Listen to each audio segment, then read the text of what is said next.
Hola mi gente, aquí voy a estar haciendo chile colorado para ti hoy. Así como lo yo hago, ¿vas a hacerlo tú? Pues a ver si sale igual. Charisma. Hey guys, so my suegra taught me how to always use real chile, not the canned one.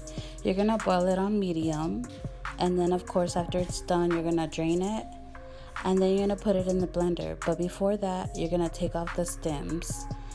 And after you take off the stems, I like to fill up the blender with half of water of the chile. Like, yeah, whatever.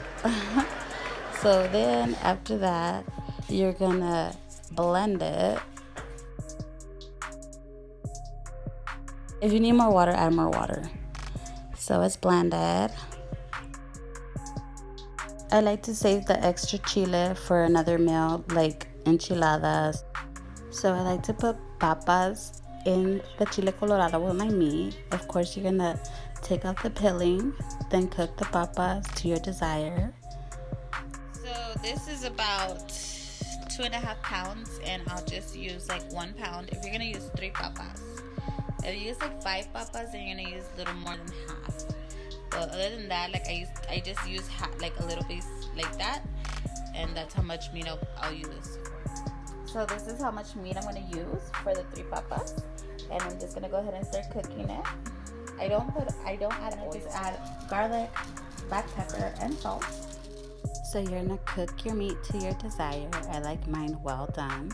Drain it, and then you add your papas with your meat.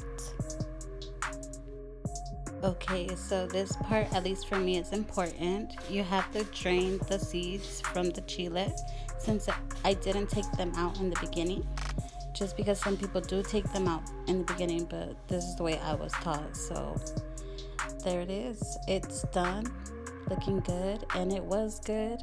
And there's my daughter enjoying your burrito, or you can put it on a plate with your favorite side.